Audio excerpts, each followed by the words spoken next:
So I see we're going to talk about Royal Raymond Rife today, John. How did you first get involved with that stuff? Well, I started my research back in around 75. 1975. I had got this fax paper over the fax machine, because that's what we had then, was fax machines. And I was very interested in it because of the microscope. You know, I always had a fascination with telescopes and microscopes. And I thought to myself, oh, that should be pretty easy to make. But turns out that grinding lenses and things like that wasn't exactly what I would call really easy. And so what happened was I started to read about the machine. So I started thinking to myself, all these things that I was working on, right, that it's just an electrical signal.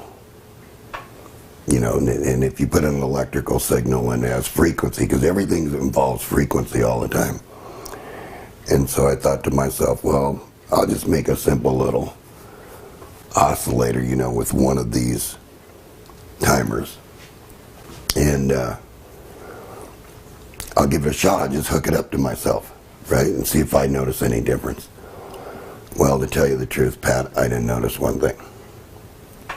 And so I researched more, and then I ran across this guy, the name John Crane. Okay. So I searched desperately, you know, through stuff to try to find, where can I call this guy? Can I ask him questions? Can I meet this Rife? But Rife was already dead, because he died in 71. Okay, yeah. And so I finally got a hold of John Crane. And John Crane used to work with Rife, or what? Yeah, John Crane. He took Rife under his wing and fed him alcohol, you know, and that's how he kept Rife. But he actually met him through a drafting set, you know, that he saw at a pawn store. That's how and I guess Rife told him the story of his life. And Rife was in San Diego, wasn't he? Yeah. Yeah. Yeah, down on Loma Street or something. His laboratory was in Point Loma. The Bridges home was his laboratory. And so what I did was I got a hold of this guy on the phone, and I said, what's this involve?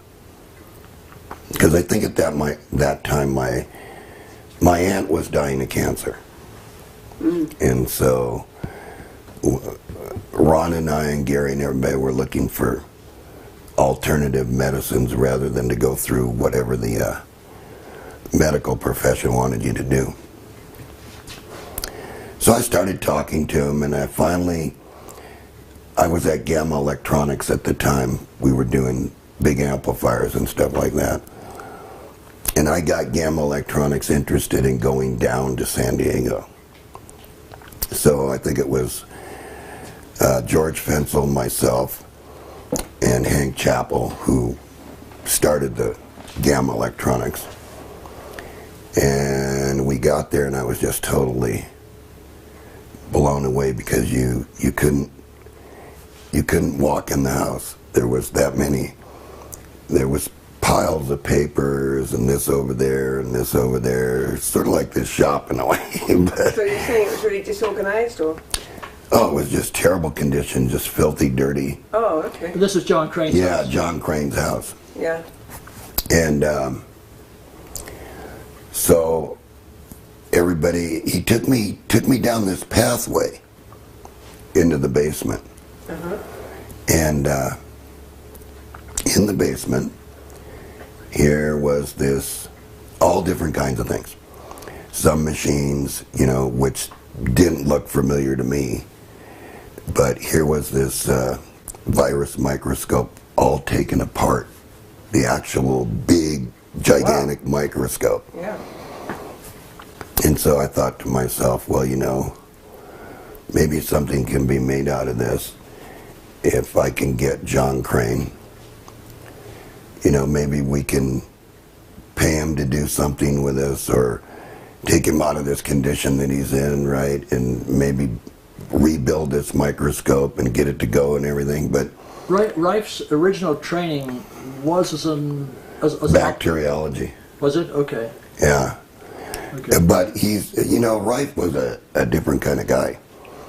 Rife, no matter what he put his mind to, he could do it well.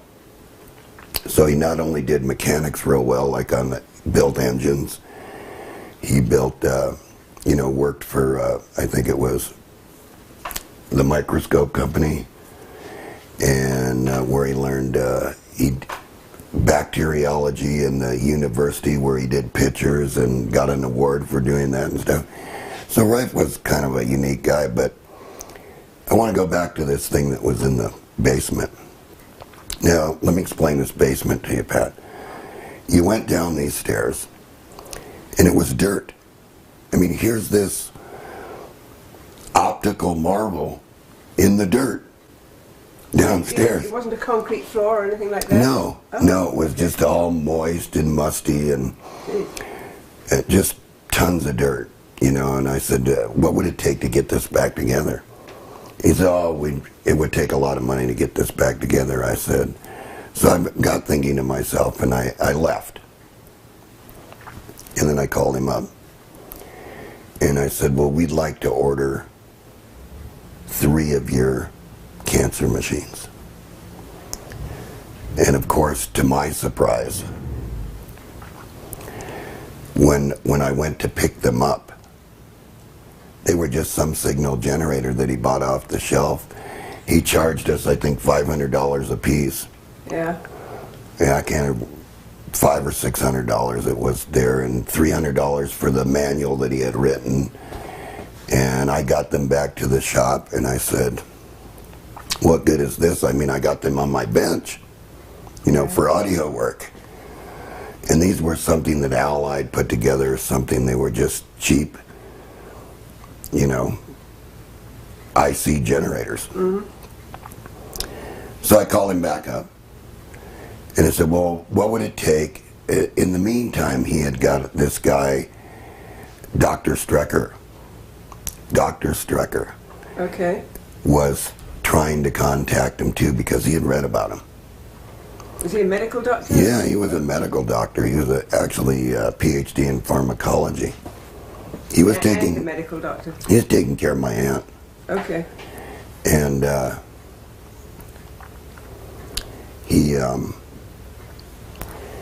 he got a hold of me on the telephone, and he says, well, I'd like to go. I'd like to go down there. So we took off. We went. And I said to Strecker on the way, let's just see, what he wants to come and work with us to make all this work again. Because Strecker was really interested in getting this machine to work. I'm sure. And so we went down there and we had a long talk with him. Of course, the guy could eat. We took him to lunch, and the guy probably ate 3 meals at lunchtime. So we're looking at each other, right, and we're going, this guy's starving. Yeah. The money we gave him, he obviously owns the house, because it's not, nobody's helping, and it's filthy dirty. And so Strecker and I talked him into, we'll pay your bills, what you owe, if you come and work with us. Well, about 2 weeks later, all this stuff starts showing up at my shop. The shop in Sylmar. Yeah, the microscope, big ray tubes, but no real machine. No real Rife machine, because he didn't have it. And so I was saying to myself, well, if he doesn't have the real machine, how are we going to make this machine, right? And he would always say to me, oh, it's in the book. And that was a drawing of the AZ-58, which John Crane and John Marsh and Rife made, but Rife really, I think Rife knew that wasn't going to work, but never said anything. Okay. Because it didn't work. And so what happened after that was he ends up in Sylmar. He brings all his lenses. He brings everything that he could get out of that basement up to Sylmar. Okay. And in the meantime, he lived with Dr. Strecker. So Dr. Strecker would bring him to work in the morning before he went to the hospital, and then pick him up on the way home from the hospital. But me, you had to feed him first. We had to go to dinner every night. We had to go to lunch every day, and this guy ate like there was no tomorrow. Was he very overweight? Oh, no. Oh.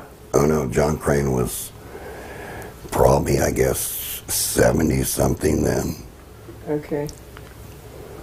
And I would question him all day long about this stuff.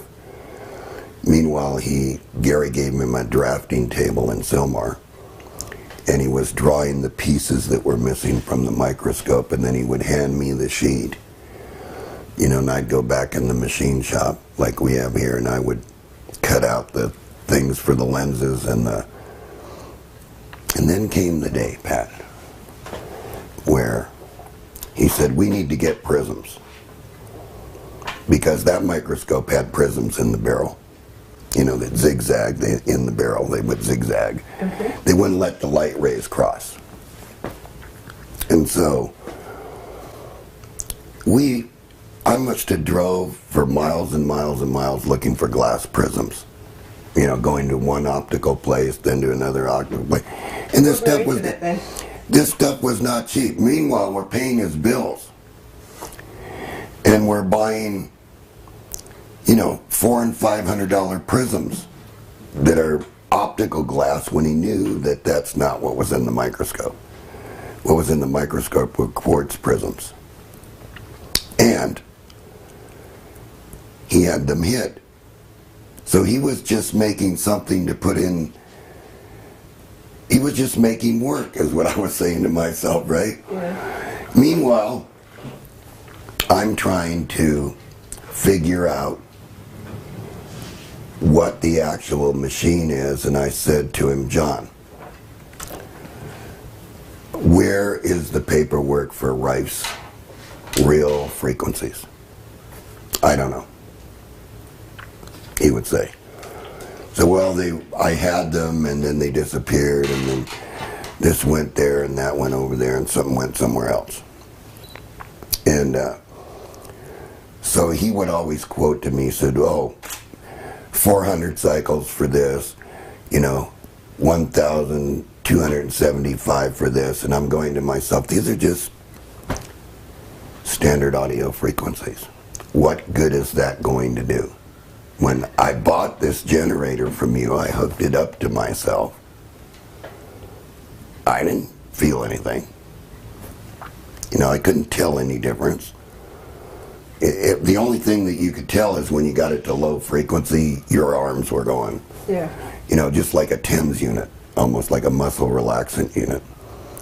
And so I said to myself, this can't be right. So, in the meantime, I was talking to Tom Bearden, and I said, you know, Tom, I have the microscope here. What? I said, Tom, I have the microscope here. I said, I have John Crane here, and the microscope and everything. I said, and I'm trying to build this unit to kill this stuff under the microscope. Meanwhile, Strecker spent a lot of money. Strecker bought an incubator, which we still have to that day. He brought in a laboratory microscope. He brought in slides. He brought in auger dishes. We had everything. And I says to Bob Strecker one day, I says, Bob, I says, you're culturing all this stuff out here and you're growing it here in the shop. I said, what if somebody gets sick? He says, I'll just give him antibiotics. That was what he said. I said, okay, I'm happy with that. You know, don't have to come for an office visit. Right. You'll just bring them in and we'll get them, right? So in the meantime, both of us are questioning John Crane about the frequencies, but I'm sitting there trying to think of a machine.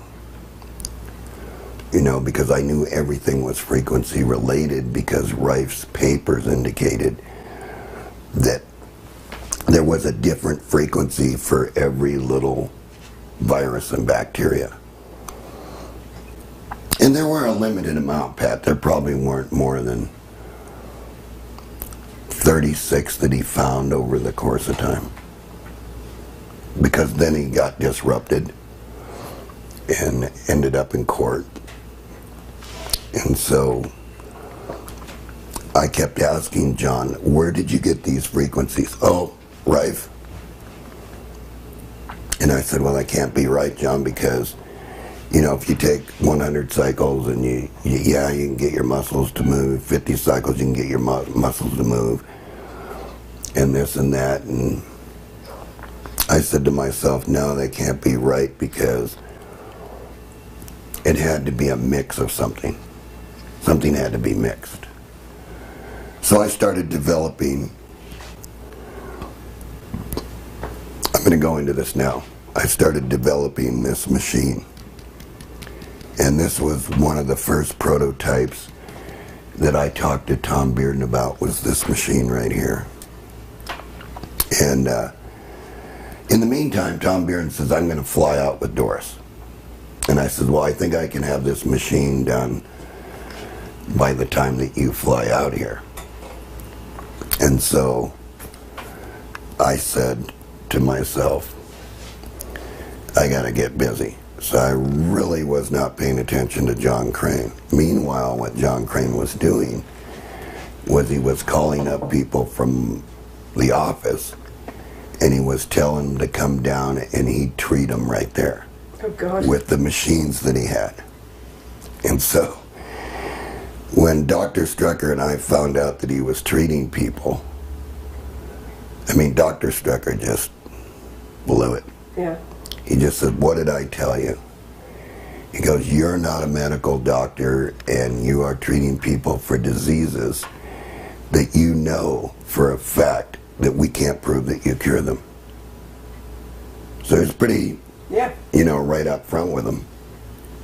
This doctor was willing to take and culture out bacteria, and he did. He cultured out strep, and he cultured out African sleeping sickness. He just cultured everything out. Mm-hmm. And then what we would do is, as we were trying these specific generators under the microscope, we'd watch to see if we could regrow them. And of course, everything regrew. Right. In the meantime, John Crane would walk out of the office. He'd have a magnet or something in a satchel. And he'd go, I'll show you boys right now that this won't grow. And he'd open up the incubator. And he'd stick the magnet on top of the agar dishes. And Strecker and I would look at each other and go,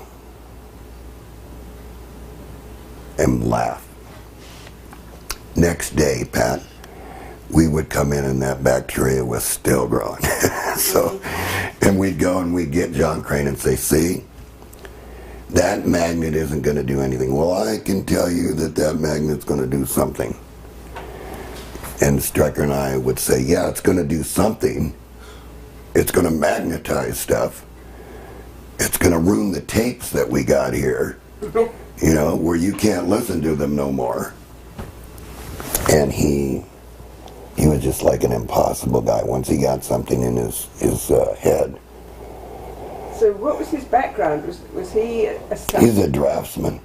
That was it? He wasn't a scientist in any way? No, he met Rife and, you know, at the pawn shop for the drafting set, and I guess he really took an interest. And then, of course, John Marsh, his buddy, you know, this was during the 50s, 57, 50, during around there. So I didn't know any of them, you know, but I heard that they went to jail. And what Strecker and I were saying to ourselves, geez, this guy's calling people, and he's telling them to come in here, and he's got that signal generator that you bought. I bought, right? And he's treating people with it.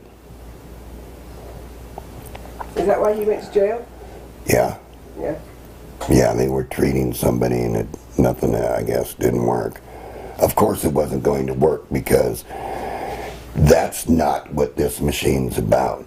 You know, Rife stated very plainly that they weren't audio frequencies. You know, they were in the AM band and some in the megahertz band. Two of them, I think, 2 or 3 of them are in the megahertz band, and we'll get into that.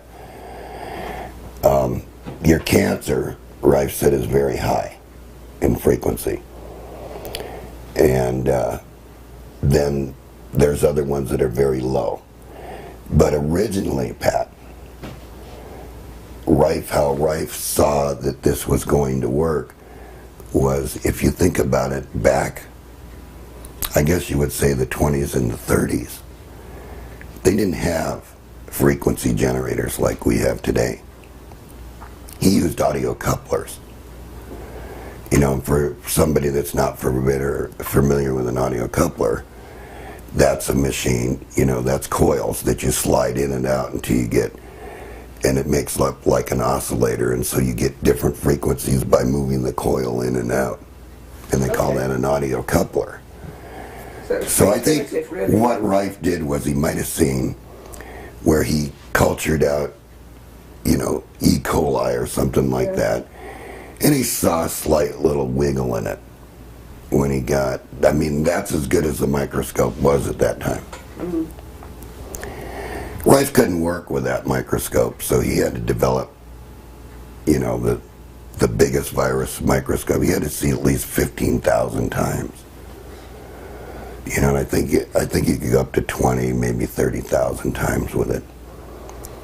Meanwhile, here we are looking at this marvel, and John Crane is drawing stuff, but we're not getting anywhere with this thing. We're driving all over the place looking for lenses. We're driving all over the place looking for prisms. It's costing hundreds of dollars, which Gamma paid for. And Gamma, who was Gamma again? Gamma Electronics was the amplifier company in Paramount, California, and I had a research lab up in Selmar that was part of Gamma, and so we just put all that stuff up there. And so the more I think about it, then I finally got frustrated one day, and I says, okay, John, you must know where there's one Rife machine. He says, yes, I do. And I'm going, oh, I might be getting somewhere here, right? A Rife machine or a Rife machine? Rife machine, a real machine. Machine, not the microscope. Not the microscope, the machine. Yeah.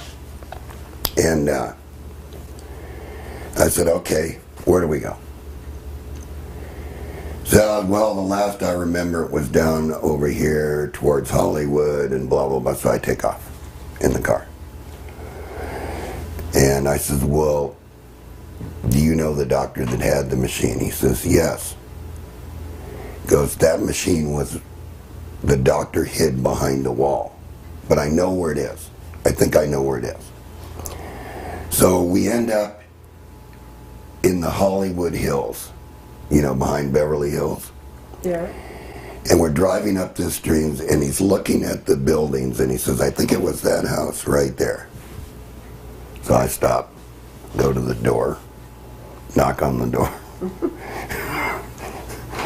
I get to the door, only to get the door slammed in my face. so by saying, are you kidding? There's no such person that lives here. So we never did find it. We must have wasted 40, maybe 40 days driving around looking for a machine. And one day I was down there, and I said, as long as I'm down here by Marina Del Rey, I think I'll just take my boat out. Whether they get on it or they don't get on it, I'm going to take the boat out, right? So I took the boat out, and I went out for a while. I thought about it all, and I said, no. I said, this isn't going to work. Put the boat away, got them all in the car, and drove back. I said, this isn't going to work. I says, John, I said, are you sure you just don't have any notes? So he did have some notes that he took out of a book. And he had pictures, of course, and he said this was this and this was this. Because Rife took a lot of pictures of different kinds of viruses and things. Cancer virus and what it looked like under the microscope. And I said to myself, okay, it says here that it's 1706 something, you know, in these notes. Of course, that wasn't right. Rife wasn't reading the frequencies right in the end, we found out, because Hoyland corrected all those frequencies. That was his engineer, Rife's engineer. Because I remember from John Crane playing a transcript where Hoyland said Rife thought he had the frequencies, but he didn't. Now, remember, Milbanks Johnson, the guy that wanted to make this machine work and was running that clinic and everything, the sanitarium,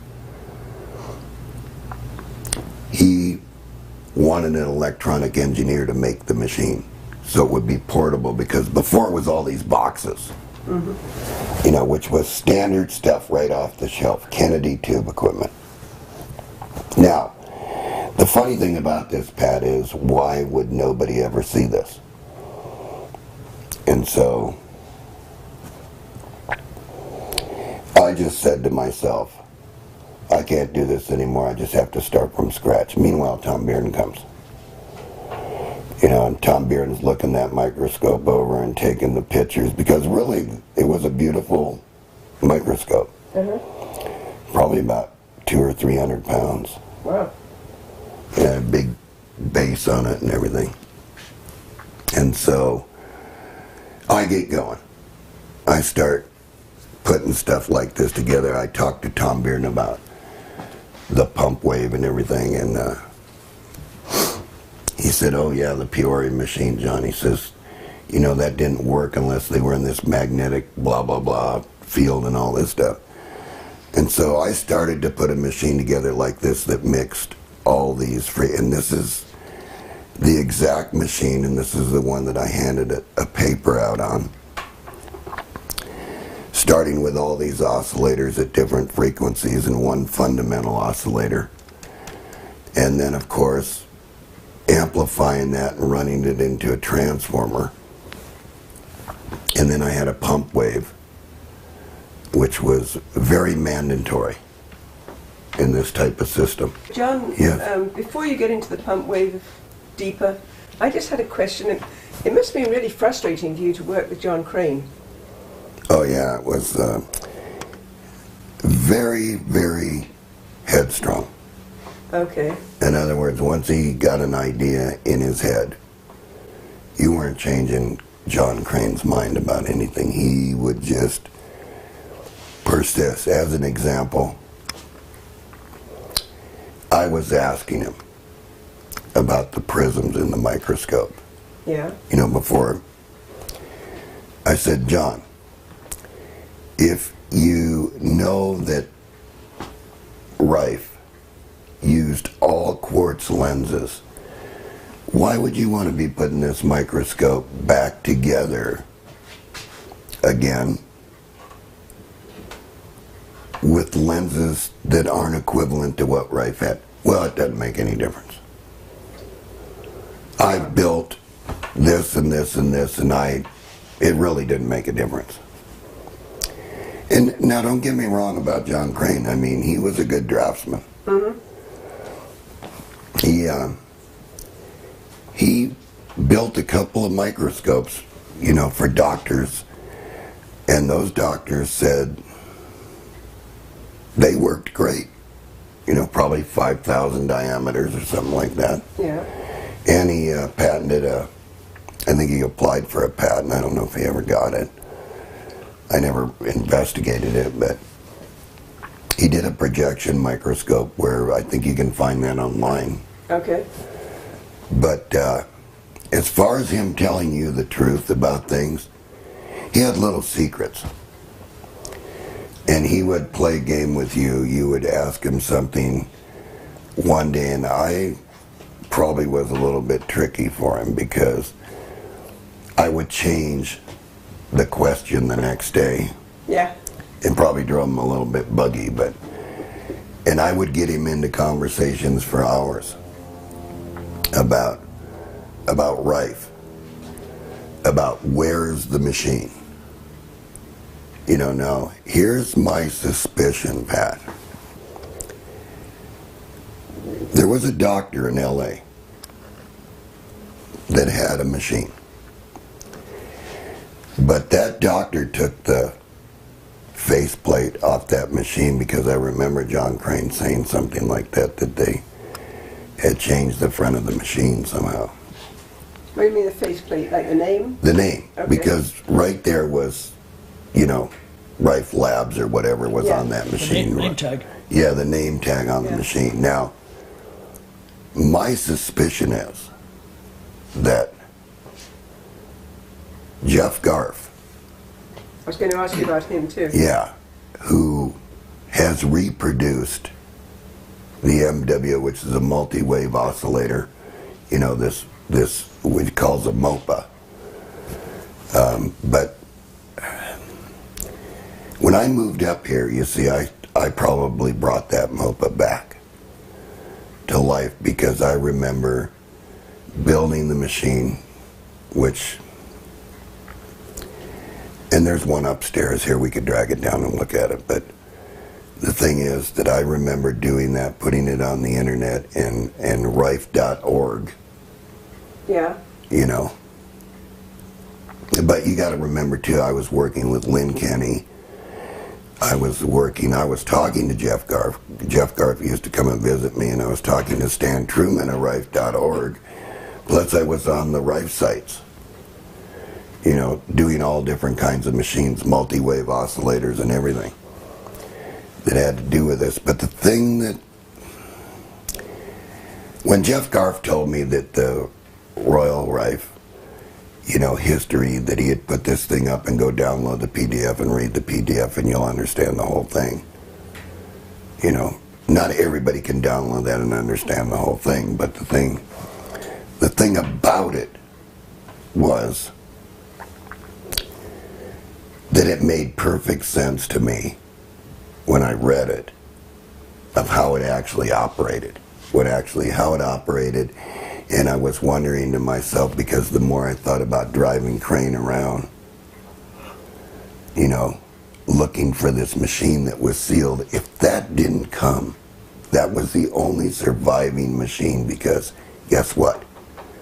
The machine that Jeff Garf got had no faceplate, no name. So are you saying that you think that might have been the machine? Well, he got that from a Dr. Lowe. Okay. But where did Dr. Lowe get it from?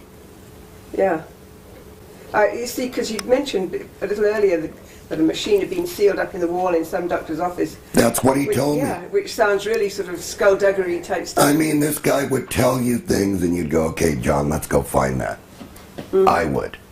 Yeah. Dr. Strecker, not so much, because Dr. Strecker lived with him enough, you know, taking care of him at night to figure out that maybe it's just BS. Yeah. And I was more investigative towards the type thing, okay, John, if you're talking about it, let's go get it. Let's go find it. Because I have a pretty open mind. I mean, I was conventionally trained, you know, in electronics and everything. But I still had an open mind, or I wouldn't have worked with Tom Bearden. You know, Tom Bearden, on the other hand, I was discussing everything that I was doing with it. And I said, you and Doris need to come out here. And they flew out. And Tom took all kinds of pictures of this microscope disassembled. Yeah. Where they are, I have no idea. Yeah. Where any of this stuff went, I have no idea. Wherever the machine that did the zapping under the microscope went, I have no idea. But I remember keeping a copy of the diagram of the machine. You know, so it doesn't end there, Pat. You know, this goes on with John Crane, because after I'll just jump a little bit ahead in the story, but then I'll go back. Okay. When we did get this to work under the microscope, that was Strecker's microscope. Actually, I don't think it was Strecker's microscope. I think it's the one that I bought. I made special slides. I made special capacitive slides, which the foil was It was more like a capacitor. So when you put the virus on the slide, you know, when I had those 30 doctors in the room with Strecker and John Crane, the first thing that came out of John Crane's mouth was, he pots the circuits. I didn't want John Crane selling my circuit off, right. you know? One question, why were the 30 doctors assembled? What was this, a conference? Strecker got them together to prove to them that the machine would actually kill these bacteria and these living creatures underneath the microscope. It didn't at first. Mm-hmm. It took a lot of work to get it to where it finally worked. And one of the things was the pump wave. That made a big difference in the machine, and that was discussed with Tom Bearden.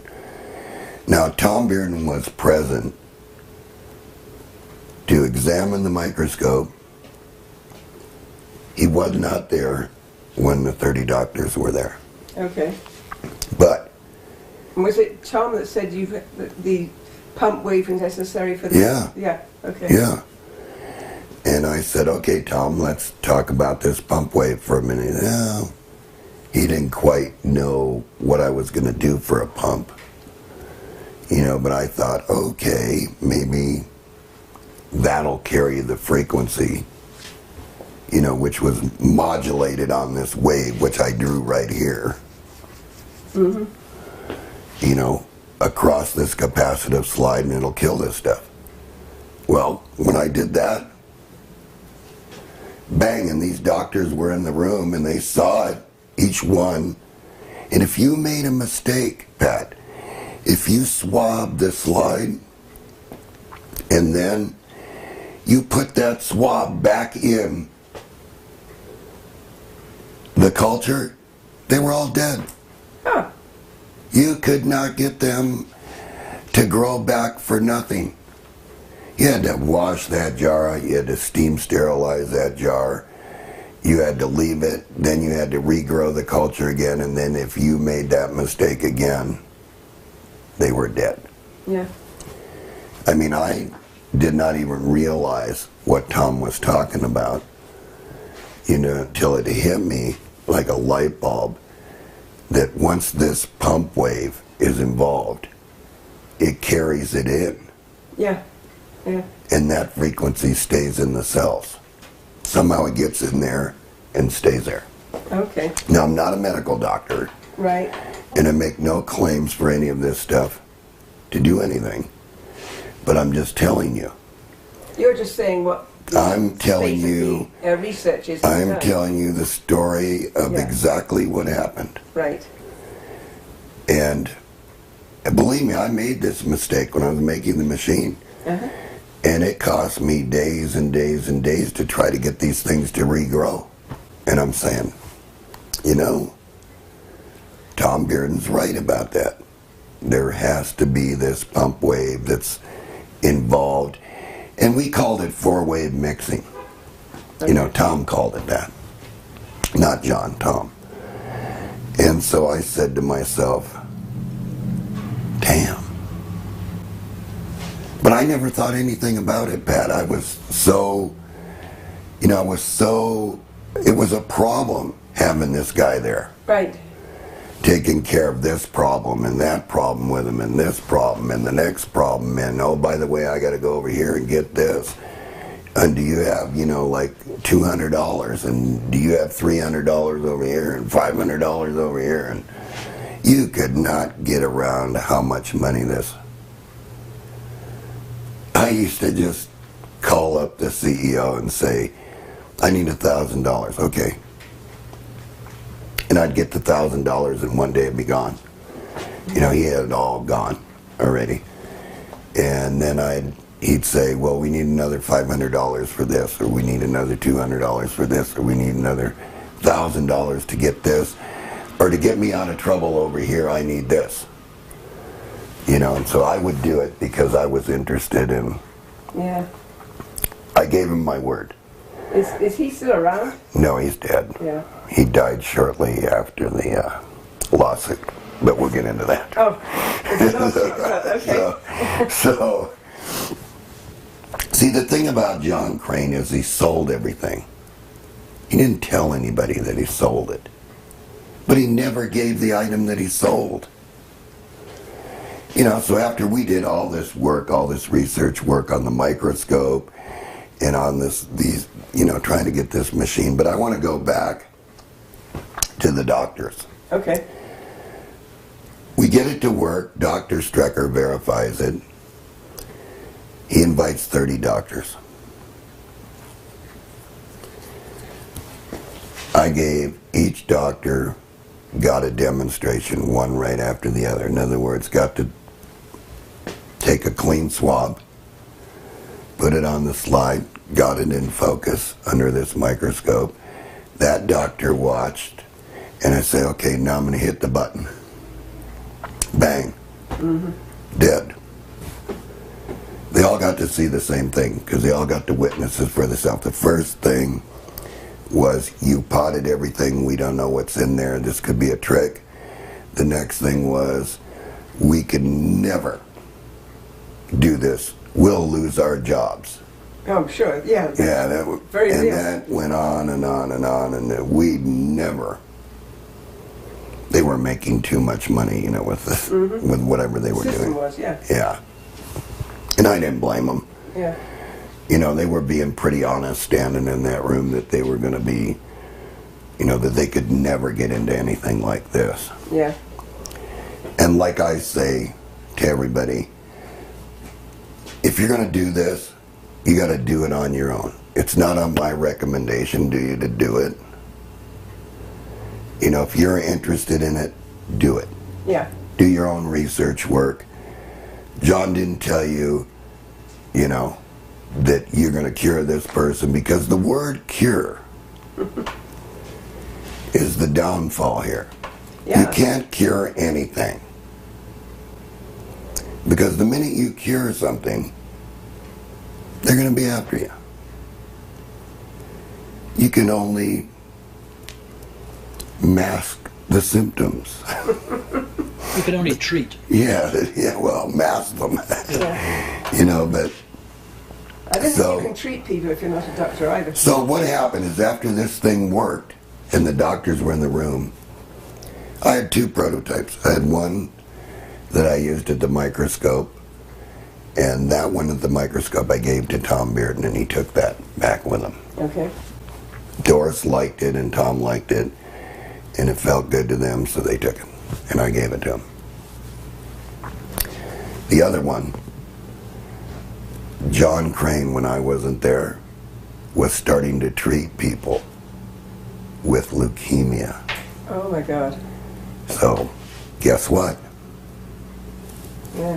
One day a guy brings back his report from the doctor's office on his count, or whatever it was, and the count went, Yeah. and Dr. Strecker, I never seen him get that mad in my whole life. I mean, he just wasn't that type of guy. But he lectured John Crane and says, you cannot treat people. Yeah. But he did it anyway. And he was charging him money, meanwhile we were paying his bills. So that's Yeah, the yeah. kind of guy Yeah. that I was dealing with. Plus I had to drive him everywhere that he wanted to go. That was part of my deal. Didn't he have a driving license? Well, he didn't have a car. Oh. Okay. It didn't make any difference if he didn't have a driver's license. But, so I mean, I chased things, I chased machines, and I just did my best to try to work with the guy. Yeah. Until one day, the AMA showed up. They sent out, somebody talked, probably this guy. Right.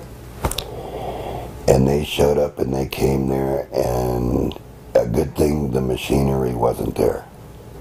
I had taken it out, after that I had taken it, and I had brought it home and put it in the closet. I just left it. Because the only thing in the shop were amplifiers and a microscope, and then what are they going to do? So you took him out so that John Crane couldn't treat any more people? Right. Yeah. Of which he got totally pissed off, and he took off Yeah. on a bus. And so I had the locks changed on the shop. Yes, I did. Yeah. You know, I'm telling you I did. He came back, he couldn't get in. The one thing that I didn't want was the AMA there. Right. Right.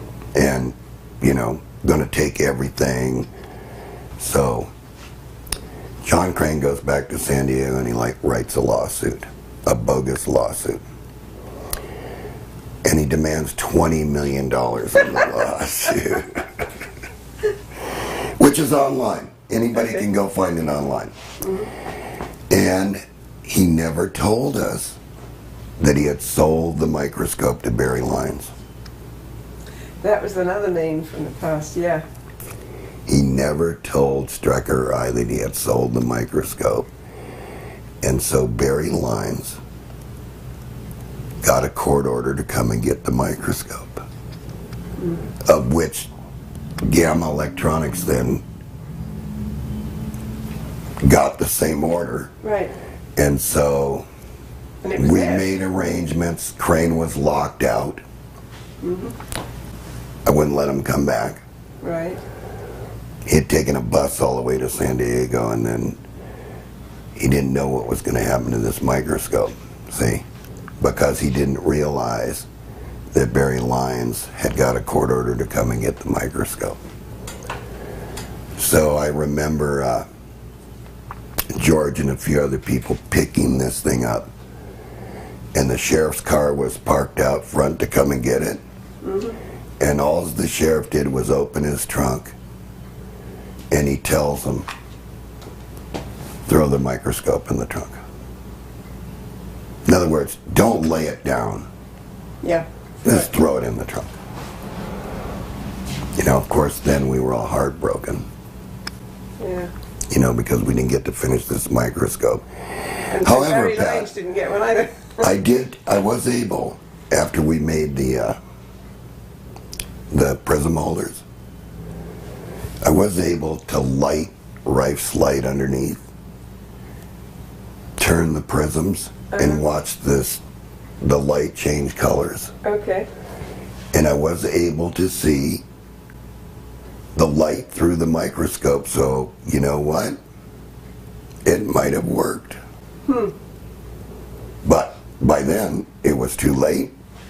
But surely the microscope was not part of the treatment. That was just the No. demonstration of how efficacious But you got to understand, for Rife to do what he did, he had to be able to see it alive. Right. Okay. Yeah.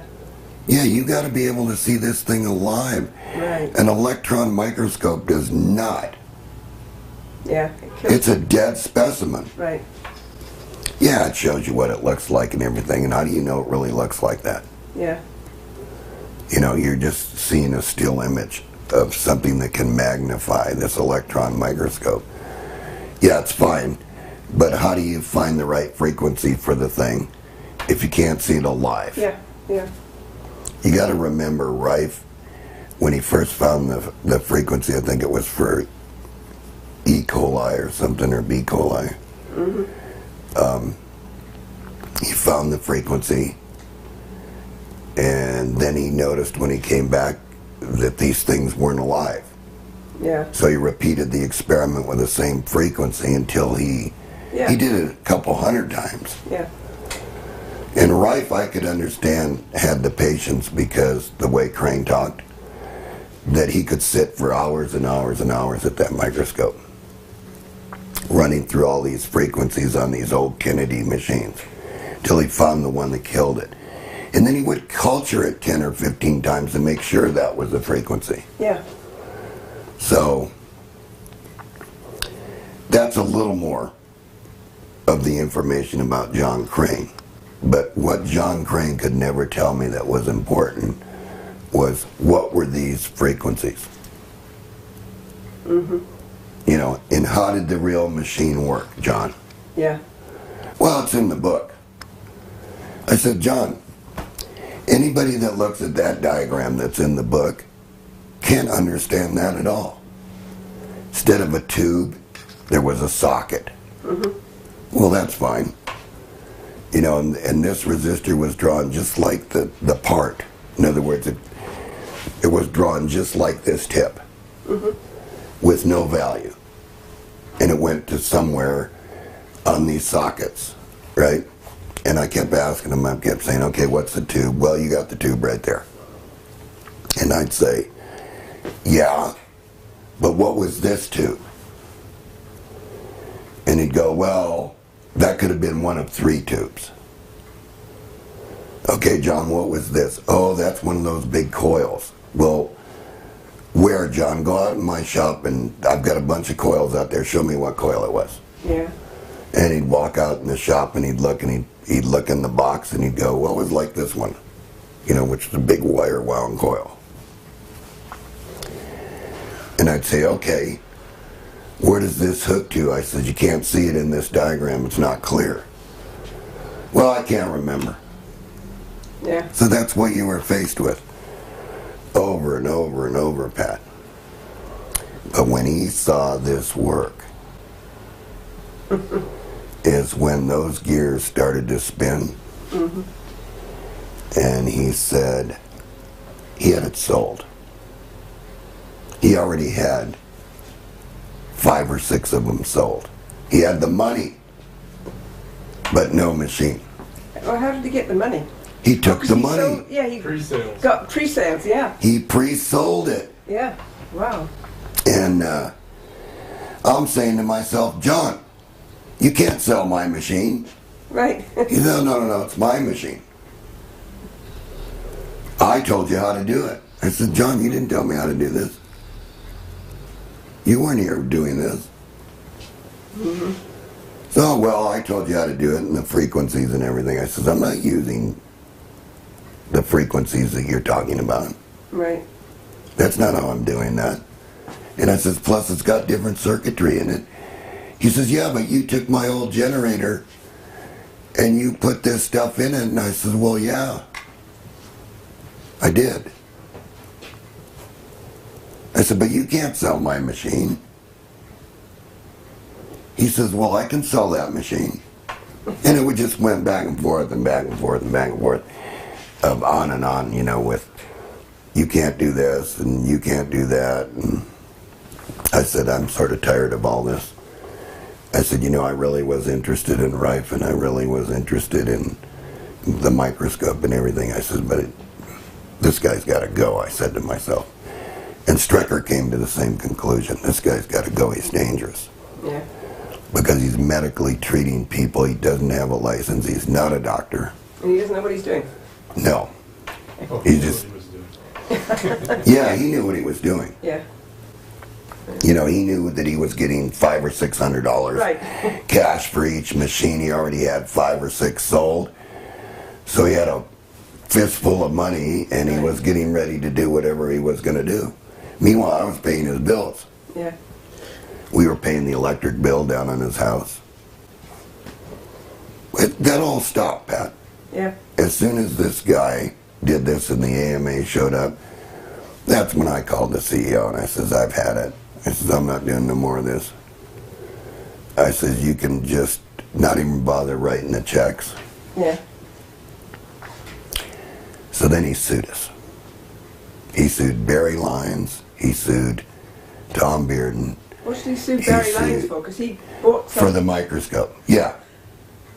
He sued me for a steel ruler for $20 million. Okay. And here's the other thing he did. At the he wrote his own lawsuit. And he filed his own liens. So he liened everybody's house. He liened everybody's house. And I had to go get this lawyer.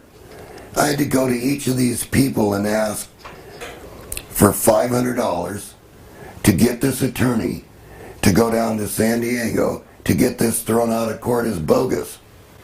But the lawsuit was for $20 million and it was against unnamed on this thing. I John mean, Doe, yeah. everybody was sued in this thing that ever did anything. I think mine was for a 6-inch steel ruler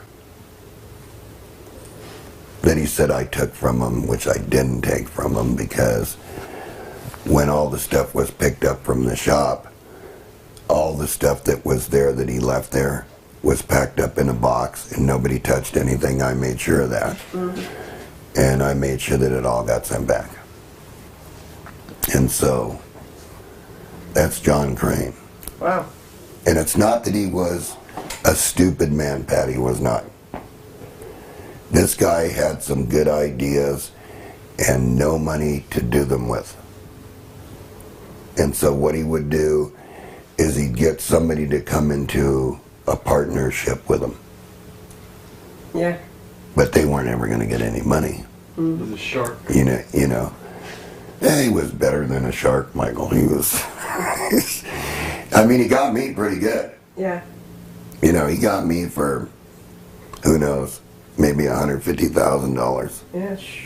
But the amplifier company was doing real good. I think we were at probably close to $1 million a year. What year was that, John?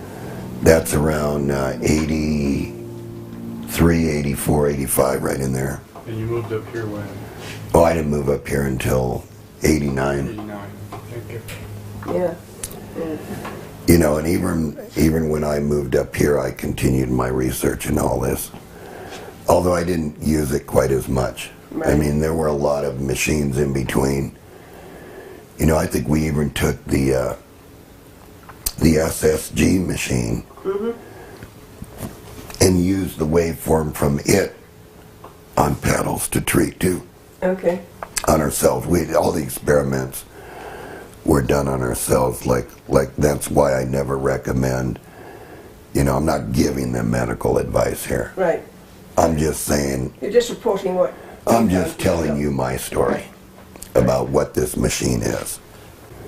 Anyway, Pat, do you have any more questions?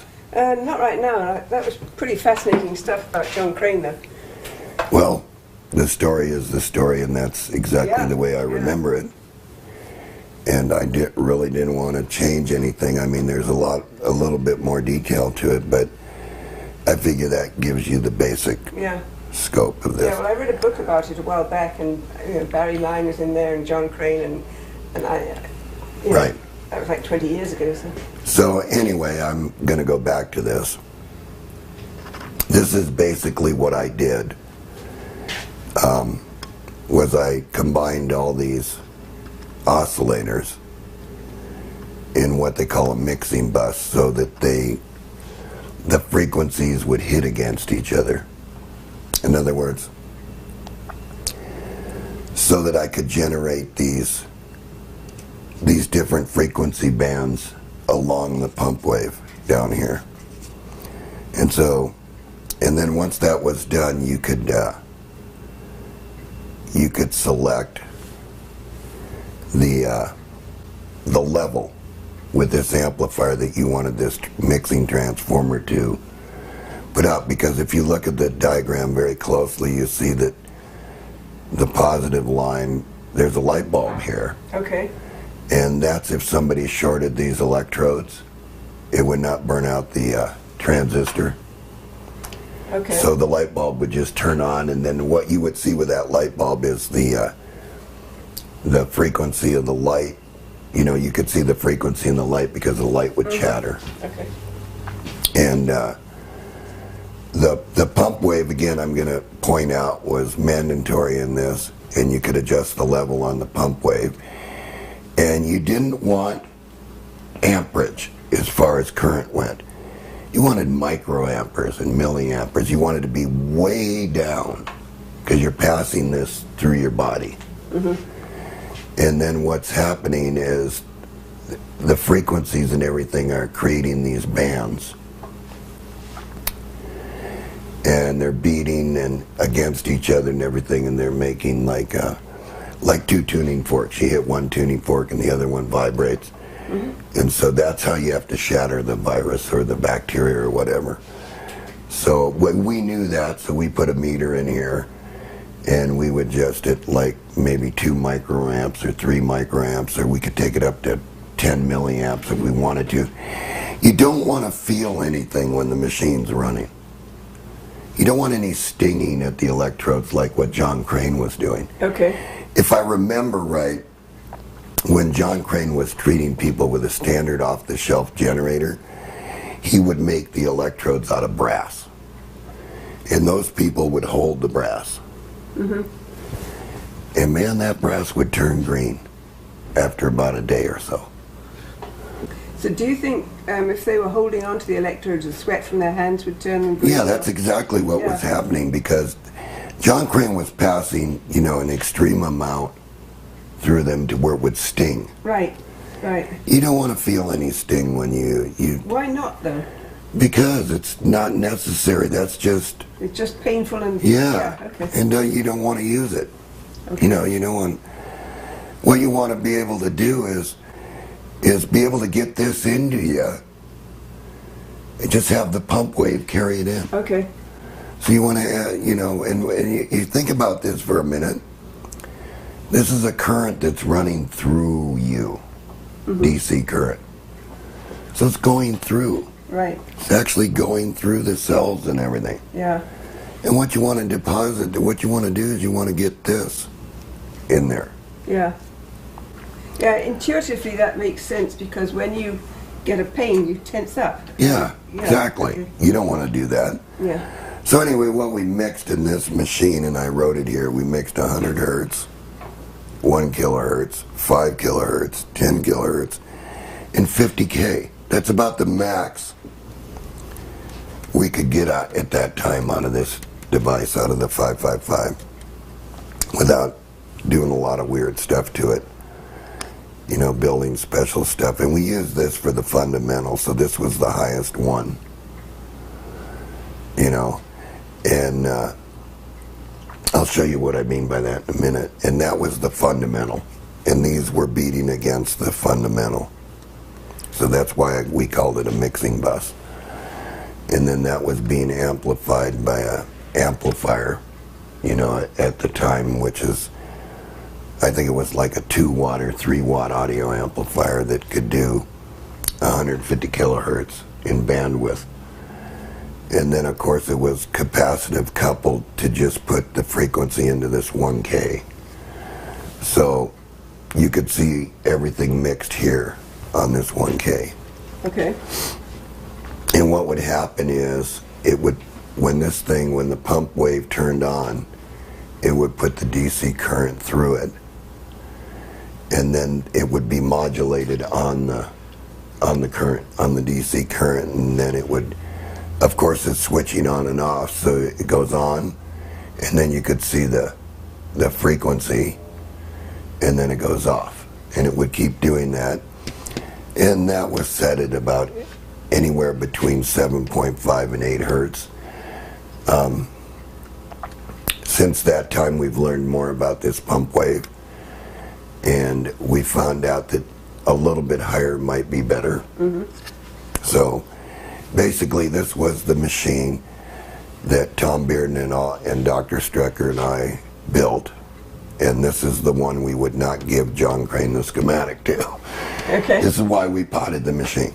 Yeah. Because that would have been gone, and and I'd have never seen anything, and nobody would have ever been known anything. Right. So let me move on here with everybody, but first of all, I'm going to explain to everybody once again, I'm not a medical doctor. I can't give you advice. I can't tell you whether or not this will work. So don't ever say John Bedini said this will do this. Mm-hmm.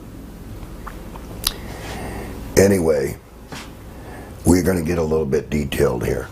Okay. This is going to be a lot more technical than people think, because generating the correct frequencies from the real machine, if it wouldn't have been for Jeff Garf, as I said, getting the real machine, nobody would have never been able to figure out how this worked. Yeah. Because as you asked earlier, Pat, about Richard Hoyland, you'd asked me that question. Right. And Richard Hoyland was Rife's engineer, and what Richard Hoyland did was he actually was hired. he went into the laboratory. Rife dialed the old Tube Kennedy equipment, which was standard off the shelf. Now, I'm going to say one thing to everybody.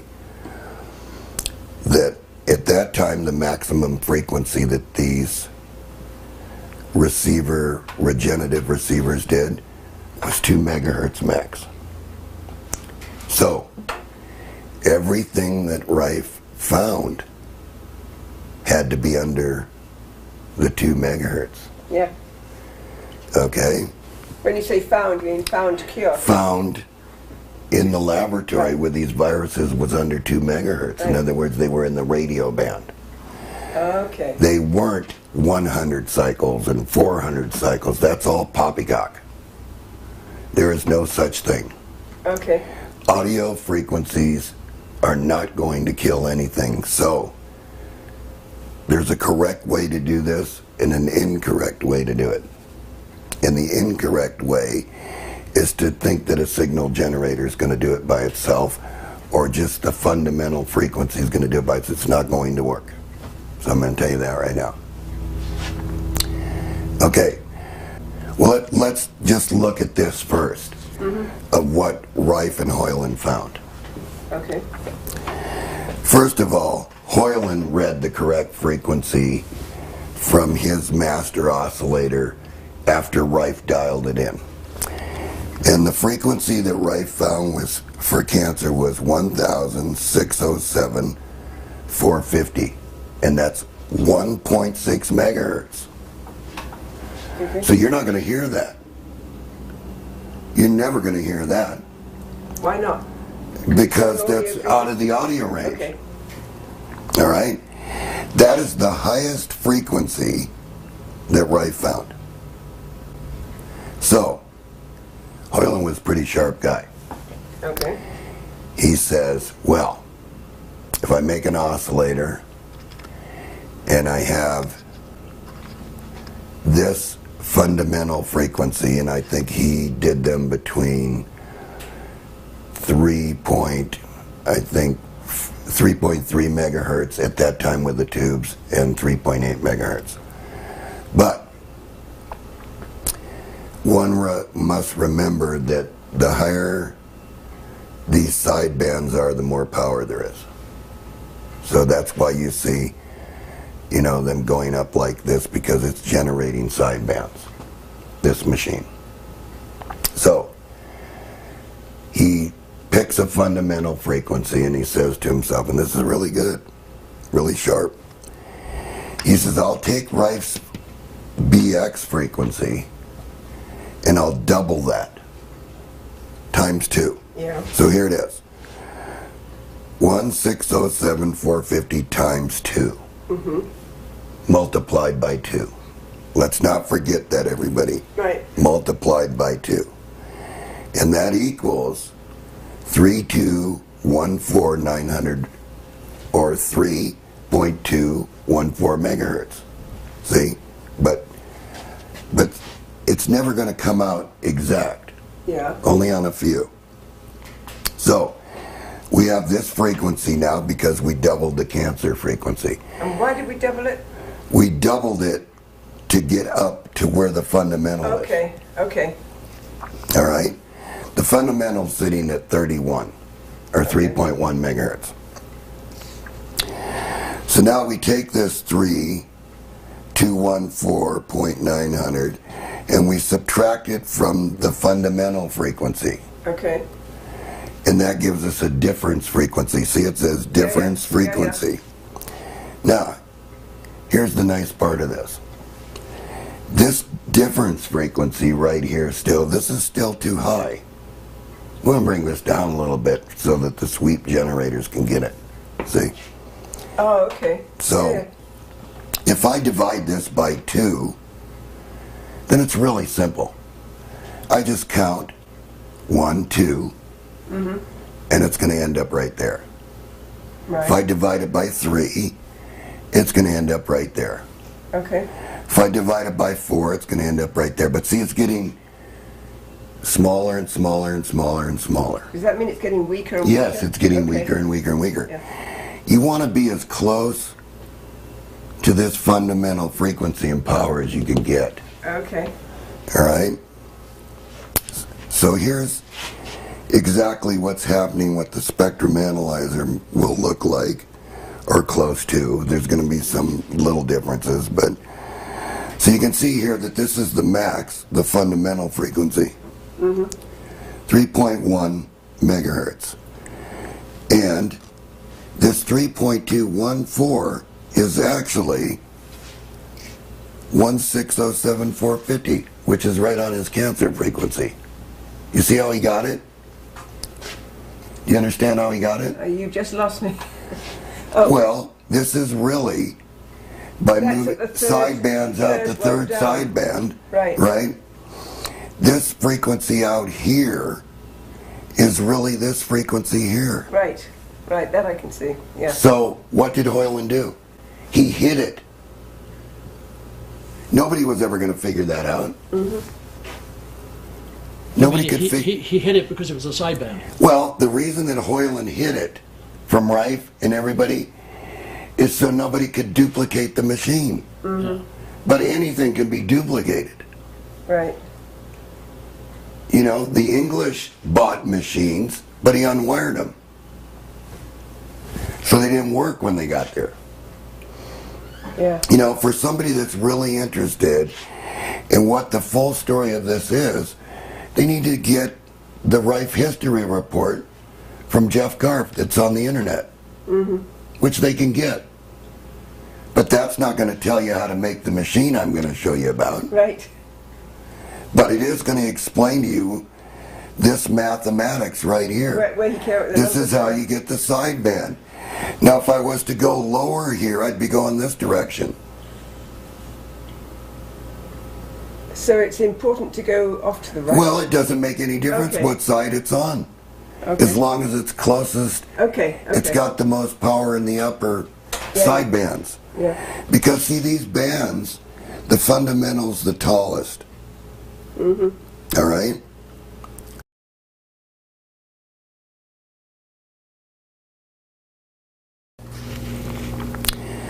This is the highest frequency Rife found for cancer.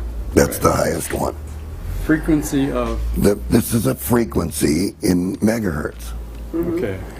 When he tuned his equipment, he killed it under the microscope. That was the frequency. Right, that's his target. So where did the 3100 come from? That's the fundamental oscillator that's going to allow all this to happen. Oh. That stays constant. Fundamental. Yes. Says That's the fundamental frequency. that's that little chip over there. Right. That's that does little this. oscillator. I didn't Right. realize that the fundamental was like a machine. I thought that was your fundamental, your I can- basic. You know. I can follow you to here. And Okay, so I'm going to go on now. They used to Okay. call it like the beat frequency, didn't they? Yeah.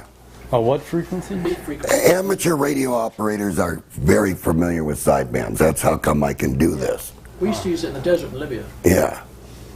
Yeah. Yeah. You could send out a fundamental frequency and you disturb that fundamental frequency, you get sidebands.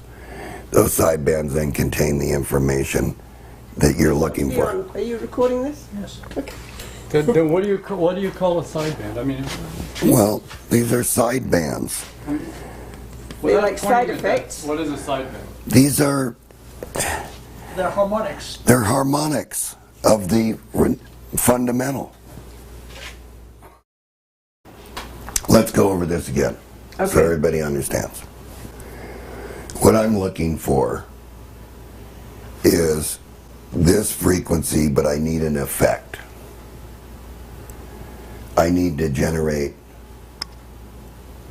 this exact frequency, but I need to sweep this frequency because cancers aren't the same today. So when you say sweep, you mean I go mean through sweep it. a I'm going to spectrum of- sweep it, yes. Okay. So, this was the highest frequency that Rife or Hoyland found for cancer. In other words, when he redid what Rife's work and said, this is why he said Rife thought he had them. Because Rife had 17,000 something and he was reading a harmonic. Okay. See, these are harmonics. Yeah, okay. All right. So anyway, so if you take his highest frequency and you multiply it times 2, you want to get as close as you can get to this fundamental. And when you say fundamental, you're talking about the fundamental The very oscillator. fundamental oscillator that's in the machine. They're like the original frequency. Yeah. Okay. Before Okay. you In other words, we are choosing a frequency where we can generate the most bands at the most power. All right. Okay. Now we're getting there. Yeah. All And right. then you pick up the harmonics. It's like tuning on a guitar. It's like tuning 2 pitchforks. Okay. Here. So anyway, this was his frequency. So you're going to multiply this times 2 because it's going to put you at 3214.900, which is close to this. Right. All right? There are other frequencies Rife had where you may have to multiply this times 5 Okay. or times 6 to get it. Because you can't reach it Yeah, otherwise. you can't reach the virus frequency otherwise. So you have to hit it with a harmonic. Right. Okay. So anyway, after you do that, you multiply it times 2. This is the frequency that you're getting. Then this frequency is subtracted from this frequency, 3214,900, subtracted from 3100, gives you the difference frequency Yeah. of 114.900. Yeah. Now, where do I want this frequency to end up? I want it to end up with the most power that I can get it towards the fundamental Okay. without actually being on the fundamental. Okay. So, if I divide that right here, Okay. 114.900 divided by 3, that gives me an audio frequency that I can use. 38.300 Okay. hertz. But you said audio frequency. This is doesn't the say audio. anything. The audio at this frequency is going to generate this sideband. But you said the audio doesn't kill anything. No, the audio by itself will not kill anything. Okay, so it's just a way of measuring. It's to gate Okay. the fundamental oscillator into Okay. doing this. So now I've divided this by 3, and that's 38.300 hertz, right? Okay. Which my signal generator can do easy and my modulator can do easy. Okay. And it's all derived from the difference frequency. Okay. And since I divided by 3, it's going to end up here. On the third. It's going to end up on the third sideband. Okay. And when it ends up there, it's going to be in the high range. Say 3,214,900. Yeah. That's going to be equivalent to that. Yeah. Okay. Okay. I think I understand it. I couldn't explain it, but I think I understand it. Hoyland had to figure out a way to hide it from the world, since they had nothing to patent. Oh yeah, that escaped me. Since there was nothing to patent, and you know what? He never told Rife that. Yeah. So Rife never understood any of this. Yeah. And how do they know it worked? Because Hoyland built this machine and went into his lab and tested it, and they sold them. And they worked. Where's Hoyer now? He's dead too. He's dead. Yeah. And he wished that he never took the $10,000 For selling those. for selling it, you know, from Fishbein, which was the head of the AMA at the time. Oh. Okay. There's a lot to Yeah, this, there Pat. is. It's a pretty dense story. This is dense material. Yeah. So when you're saying frequency then, you're actually talking about sound frequency, like audio frequency. Well, Michael, I'm going to show you when he's over here with a No, camera. like a radio frequency is. Yeah. What is that? What is a There was nothing that Rife found that was past 2 megahertz. I understand the math. What I don't understand is the vocabulary. No, listen. There was nothing that Rife found that was past 2 million cycles. Right. This is on. That's 2 megahertz. This is using the virus microscope. Yeah, Right. that's using the microscope. Okay. Oh, so he They were all in the radio. Where he could kill them off. Yes. The highest he had to go was 2,000. Okay, That was it. good question to ask. Right. Okay. But I got this one. You can ask that one, yeah. I gotta figure this shit out. there was nothing that he found, Michael, that was above the 2 megahertz band. And that's kind of amazing because you think about how big is this virus? It's not very big. Yeah. Yeah. Well, how do we know that that frequency, a harmonic in there somewhere, wasn't actually killing it, which is higher yet? Yeah.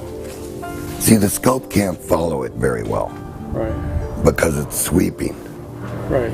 But if you saw me when I stopped the sweep, Right. and I say, Michael, we're going to just dial in the cancer frequency, Right. because here's what he found. Right. I understand the sweep and how it'll find where it needs to go. Yeah, the I understand. spectrum analyzer is the only thing that's going to be able to show you that. Right. That's right. That's right. Now, let me ask That's you. like having a super microscope. Yeah, exactly. It's like having a super microscope, only Yeah. you're not seeing, you know, the cracks in the concrete. See, Pat, it was all about hiding what the real frequencies were from the world. Right. Yeah, and that's a vital piece of information to put in there. Exactly. Yeah. If you know that, all you have to do is figure some way to get in there and sweep that in there. Yeah. It doesn't make any difference what frequency I use, as long as, because I got my spectrum analyzer, That's right. as long as I hit it, because I'm telling the machine, yeah, it doesn't make any difference what I put in there. I can dial that machine anywhere I want. I can bring it closer or further. Right. Yeah, exactly. And so what I'm going to do is I'm going to bring it closer. Right. It's your Yeah. microscope. It's your microscope. Yeah, well, I look at it differently than what Jeff Garf and the rest of them. I look at this totally different. Let me ask you, just for my information, like when you're talking about radio frequencies, Yeah. you know, the AM band. AM band goes up to about what, 1600? What? Yeah. That's it. Right, that's the end of it, right. And where are we? We're at like the maximum is 2000, which is Now you know why he chose 3 megahertz fundamental, because he wanted to be 2 above it, right. and why he wanted to double the cancer frequency and then subtract and get a difference. Because he didn't want to be messed. No, because he wanted to build an audio oscillator Yeah. and not tell anybody what the frequency was. Right. There was no such thing as a frequency It was counter. his version of potting it. Yeah, Yeah, except he couldn't do it, he had tubes. right. What, but I mean, why is the limit at 1600 on AM? That was the highest. The cancer was the highest. Here's something unique when you look at history. All the radio engineers that worked for AM stations very rarely ever got sick. See, it doesn't make any difference if it's a gas tube Right. or it's electrodes, Right. as long as you can get that into you. Let's roll over this again, since everybody had questions in the room. Okay, Stevie Wonder. All right. First of all, the highest frequency that Rife found for cancer after Hoyland did the calibrations, in other words, came in as his engineer and had Rife dial the frequency, and then he read the frequency off his master oscillator. So he said to people within the company, he only thought that he had the frequencies. He was actually, Rife was actually in some cases reading a harmonic, which would have been way out here somewhere, and he wrote that on his notes. Later he gave a list, and Rife corrected these frequencies. However, whatever happened to the frequencies between Rife, the trial, the people involved, and John Crane, no one knows. okay. All right? So let's go over this again. Hoyland, first of all, had to protect the company because he was a businessman and Rife was not. Yeah, okay. So to keep people from figuring out exactly how this machine worked, this is the method.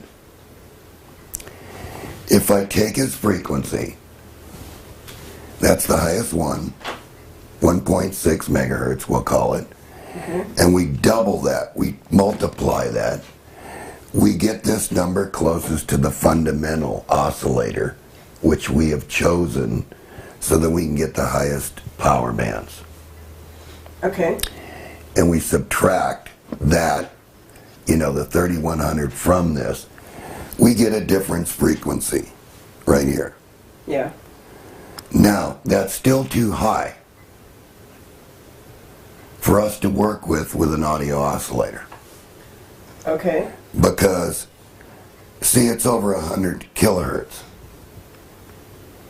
So, wouldn't it be easier for me to divide this by 3 times and use this audio frequency of 300?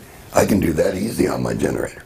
So by dividing it, you're still staying true to the original. Absolutely, because the math Yeah. is going to divide it. And since I divided it by 3 times, I'm going to be 3 over. 1, 2, 3. Right, okay. So when I go to this with a spectrum analyzer, guess what frequency I see? I see this frequency. Yep. But Rife said you could be within 1/10 of 1 meter on error.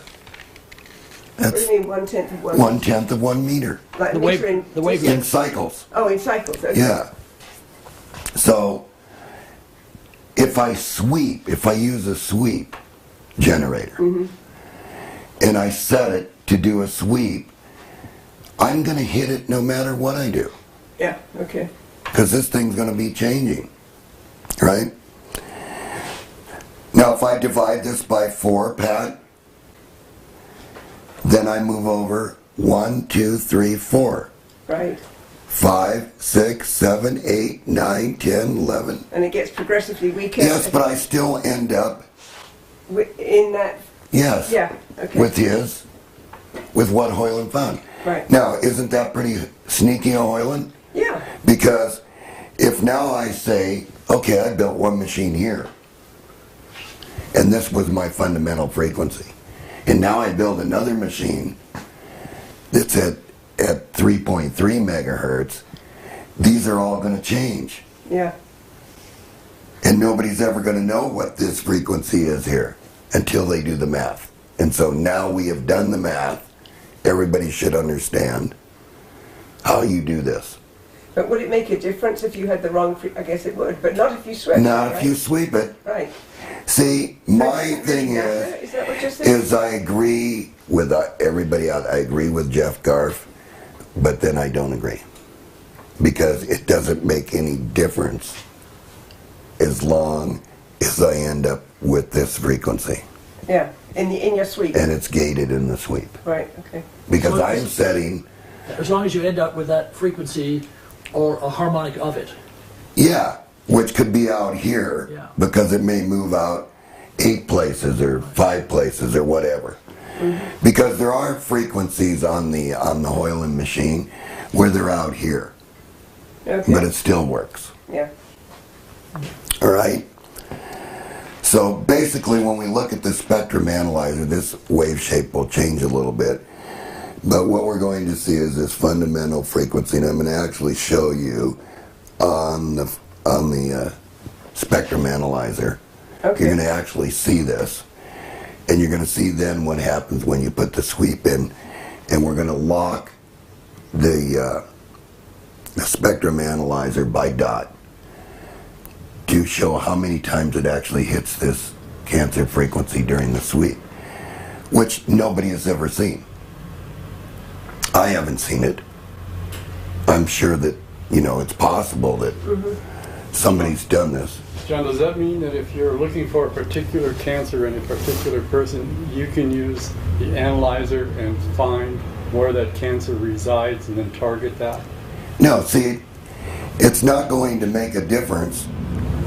There's so many different cancers. There's probably 27 or maybe 29 different cancers. Mm-hmm. They're all going to be at a little bit different frequency, like the papilloma virus. Mm-hmm. That may not be right at Rife's frequency right here. Right. Unless you have the microscope. Then you can zero in and on see it. Frequency. You're just stabbing yourself in the dark. That's so what I was asking. By sweeping, it's rolling over all the frequencies. Right, okay. You see? So sooner or later, you're going to hit your target. Yeah. Even if you were off. Just a quick question. The y-axis, what are the units on the y-axis? Well, these are your dB levels, dB levels. Of your sideband and your fundamental frequency of what it's actually transmitting. So they're in dBs then? Yeah. Okay. Okay. At least that's what the spectrum analyzer is going to show you. This could be power, this could be wattage. This could be 20 watts here, and this could be 10 watts here, or 5 watts, or 4 watts. Yeah. You know, depending. And then, of course, what you're seeing down here is the fundamental frequency of 3.1, which is the biggest one, right? And then as you move over, you're seeing 3.2. See, and you're coming over here to 3.214. Right. So when this hits this, it equals this. Yeah. John, can you explain to me, if you don't know what that 1607 frequency is, with the spectrum analyzer, how do you know when you have you have found your range that you're actually killing the cancer? If you don't know, let me just say this to everybody. If you don't know what this is, and you don't know how to use the spectrum analyzer, then don't do this. Yeah. Because you cannot do it. Yeah. You won't be able to do it.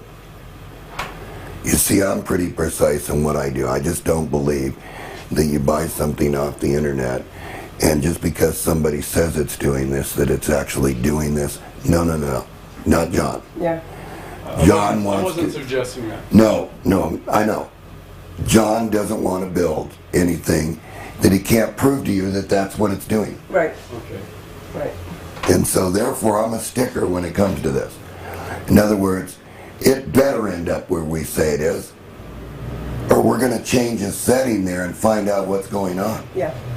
Because there are many settings that will give me this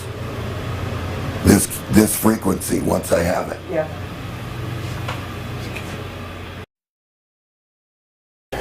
So the first thing that I'm going to show you is I'm going to ask the analyzer to give me this fundamental frequency.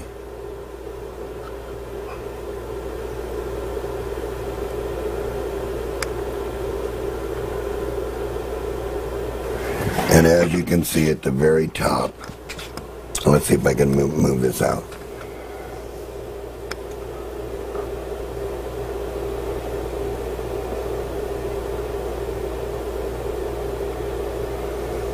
Actually, I like it better over here where you can really see it. Okay. As you can see that there's your fundamental frequency. And if I tell it to mark it, it's at 3.1 megahertz as I've drawn on the paper over there. And of course, if I move out in these bands, you're going to see this frequency change on the marker. And the frequency that I'm looking for is that 3148308 megahertz is the cancer frequency. Okay. So I'm going to move this out till I get to 314. I'm looking to be right on it. As close as I can get to it, see it? See, I'm very close to it right there. I'm within 1/10 of 1 meter right now. 3148308 megahertz. All right, now watch. What happens when I tell it to sweep? Now, can you get what it's doing here? It's gating.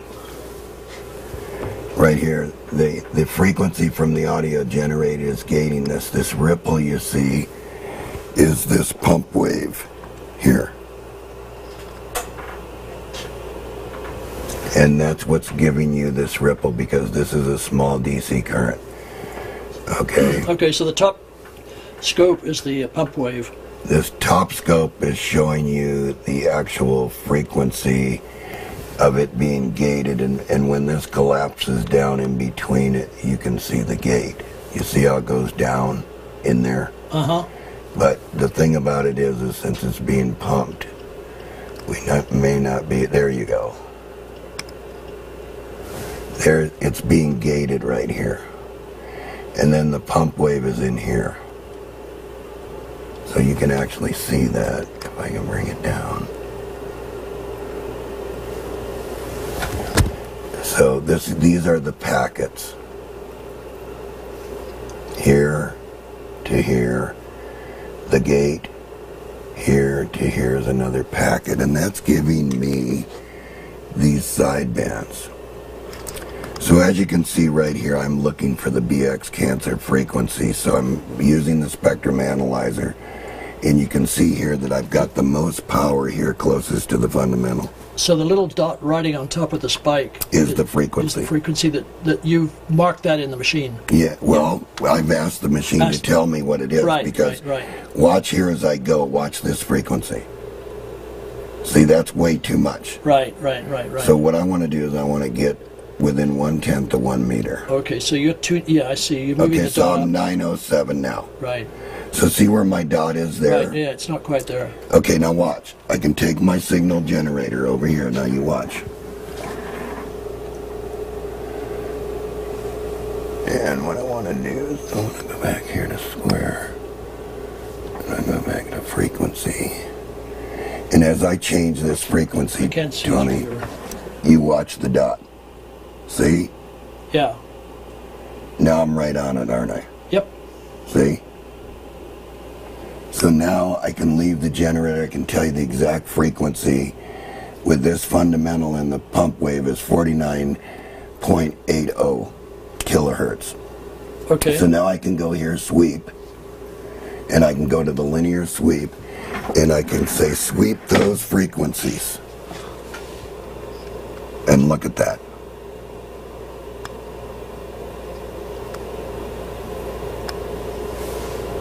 And see, if you really think about it, it's over at the third band. Mm-hmm. See? Yep.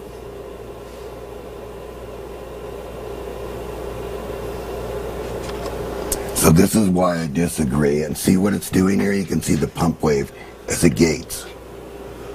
Watch this very closely. When it goes down to low frequency. And I'll point out the gate. There's the gate and the pump wave. Mm-hmm. Okay. Okay, so now you can see that I can just about dial anything that I want to dial. Now what I want to show you is I'm going to disconnect this, and I'm going to show you the generator that I recommend. And like I said, this was only $100. And this is a DDS generator. But let's turn this off so you can see, get a good picture of the fundamental frequency. See it? Mm-hmm. That's at 31. Right. 3.1. So now watch when I turn this generator on. Watch this. Watch what's going to happen. Okay, why don't you explain what did happen? Well, it's the same as that laboratory generator, and it's like $100.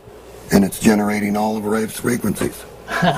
Because you pre-programmed this. Yes, I pre-programmed this to do the sweep from 10 kilohertz to 70 kilohertz. Okay, that's this little guy. Yeah, which is the Velman. Can you hold it up just a little? Yeah. That's $100. Yeah, it's a $100 unit.